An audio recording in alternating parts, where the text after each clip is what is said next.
How's it going, everyone? You're watching Stretford Paddock for another episode of It's Happened Again, lads. I'm here with Alex. How you doing, mate? You all right? Yeah, smashing. Yeah. First of all, I'd like to say thanks to everyone who's watching this, because you want to dissect what has been another absolutely abysmal performance.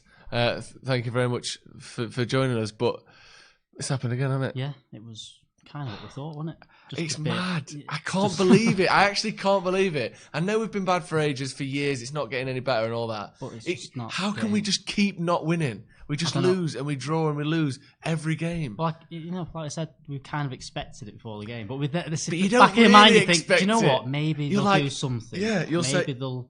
In my head, I'm going. I'll say I expect us to draw because.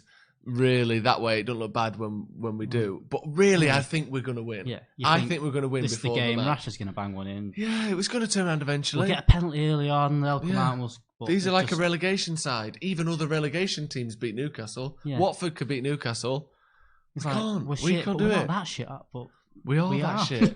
And the thing is, you look through the players in the squad, and a lot of those players actually are that bad. Yeah. And I'm not really one to go through and name people by name and call people out because I don't necessarily think it's the best thing to do, but the squad in general isn't. No, it's nowhere near. The quality just isn't there. As we see some of the stats there, pretty even on shots on target and shots. United had 68% possession, which has been slightly different to how we've been for a lot of the other games this season. We've struggled to hold possession, but they just sort of sat back because. But I said any team that does that against us, we struggle, and that's why we've only looked good against. Chelsea. Yeah, we looked good against Chelsea. We didn't look good. No, but we looked better than them. Yeah. Tonight it was just. Well, yeah, it's amazing. Like we were saying it after about 75 minutes. I was thinking we've been concentrating on how bad United have been. This was obviously before the goal. Yeah. Newcastle were terrible. Yeah. Newcastle are a bad team. Was really the standard really was bad. Utterly awful. Key passes. Look, you look at the stats there on the screen. They're just two evenly matched, terrible teams. We said this after the West Ham game, where we said mid-table teams. Yeah, but they're not even a mid-table team. They're definitely fighting for. They're fighting for their lives. I mean, obviously, people are talking about the chance of United getting relegated. I really don't think there's any chance of that. I mean, I think at home we'll do enough. What are we saying? At home we'll do enough to stay up. That's what it's come to. I think how is this happening? Do enough to get a top 10 finish, but top 10. Honestly, that's what top 6 looks tough, doesn't it? Yeah, I don't think we'd. To be honest, right now, would you take 6th?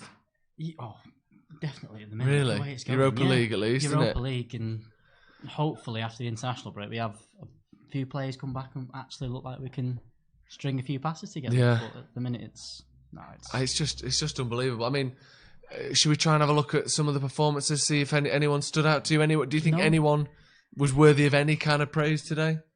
I think Swansea in the first half he's looked good every time he's come in, to be honest. Yeah, he looks like a player. He's all right. He looks good, doesn't he? He looks like. I think he could definitely take. I think him and Lindelof are competing for that spot. Maguire now, I think. But I thought Maguire looked quite good again. Yeah.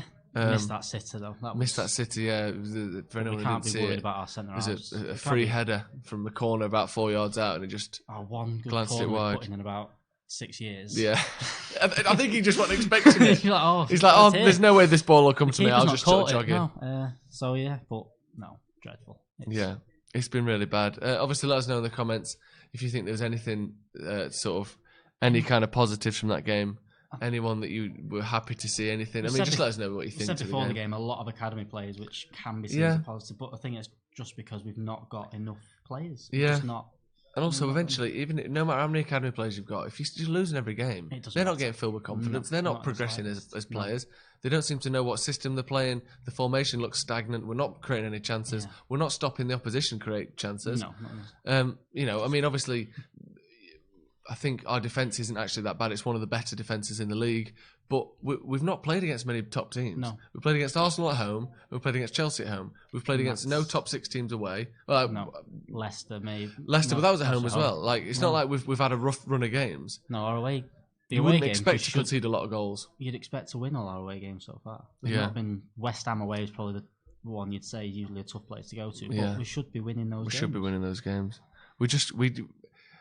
I honestly think we'd struggle to beat any league any football league side away from home at the moment. Yeah, I think there seems to be no limit to how impotent and poor we can be going forward. We need a bit of luck away from home, just to break this. We need a penalty or something that just breaks it, and just not happening at the minute at all. No.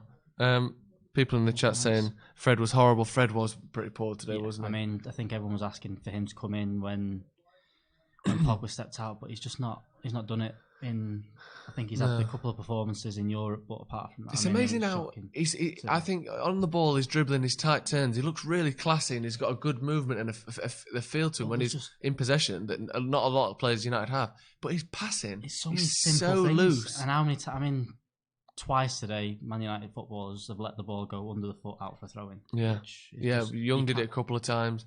Fred did it. You can't be doing that. No. You cannot be doing that. I mean, it doesn't matter how bad you are. Professional footballers, there was just simple mistakes. Controlling the ball is under 10s level amateur footballers. You get screamed at when the ball goes under your foot. Yeah. In the comments here, Rashford clearly needs a break. That scoring record would get him dropped from anywhere else, and it would. But who'd you put in? You start playing Rashford? Greenwood from the start, which is good if it's good in the smaller games when he has better chances. He's 18. He's 18. He's 18. You can't say, go on, you do it for a bit. You can't just do that. That would probably probably break him as well. Yeah. The confidence that Rashford's getting killed at 21, you'd be saying you shouldn't really be relying on him. A 21-year-old, who's played too many games really in his career killing his already. Confidence at the minute. Imagine what this is going to do to an 18-year-old putting him in that team. It's not going to. It's not going to help him at the minute. But like I said, Rashford does need a break, but it's who you. It's who you bring in. Who we've got any chance of bringing in? I mean, obviously we're sort of drifting to. There's an international break next, and then we'll come back. We're halfway through October. Not a million miles away. 6 weeks away from that January transfer window opening, but that's so far away. You've got 10, 20, 15 games between now and then. Yeah, you need to. It's amazing, isn't it? It's just, I mean, we like to look at the positives. We're not going to be. There isn't many. There isn't any. We're not. We're not part of the Ole out crew. I don't think. Are we? Well, I said, what would a new manager coming in change? No. I think you could see what sacking Mourinho was going to do. It was going to bring a bit of positivity back. What would sacking Ole do? It would just kill confidence with everything there. Yeah, you see people saying Mourinho was what was Mourinho wrong about? He was right about what he said about the players. Do you not remember what it was like when he was there? The atmosphere around the club, the toxicity, the fact that your own manager's coming out slagging off your players publicly. Yeah, you can't. It's not. Can't do that. And like I said, he was right. He was right. He did need a centre half, which everyone could see. He did need certain players, but you can't come out in press conferences and just slag off your entire team. And say that your team isn't good enough. No, I mean, And there's ways of saying it. And he has a track record as well with Mourinho. We know from his time at Chelsea, both times, his time at Madrid. The only place he left with any sort of relationship with this club was Inter. But everywhere else, well, Porto I suppose as well. But everywhere else, he goes to a place. Falls out with them, and it never gets better. Once you lose Mourinho like that, never once have we seen that come back. He falls out with everyone. He slags the team off. He slags the owners off. He drops the players that he sulks around. And that's it. Yeah, and it doesn't get better. No. So there was no way that Mourinho could, or we have no evidence to say that Mourinho could have turned around the situation he was in. No. And I think we have to go with someone like you said, the positivity that Solskjaer's brought in. But that's not doing anything on the pitch at the moment, is it? We've just not got enough players. We just haven't got any good players. No, none of them. I think that might be a nice way to end it, personally. So, yeah. United don't have many good players. No. We're struggling to come up with positives. Yeah. Obviously, it's international break, so we have to watch. There you go. Now, so. Yeah, there you go. We don't have to watch for a couple of weeks. There's your positives. Enjoy the international break. We'll obviously be making videos throughout that about all things United and pretty much everything else. We've got the Brew tomorrow, which tends to go off on tangents, and I'm sure it will even more with United's current form. So be sure to tune in for that. Thank you very much for joining me. Cheers, mate. Yeah. See you later. We'll see you later.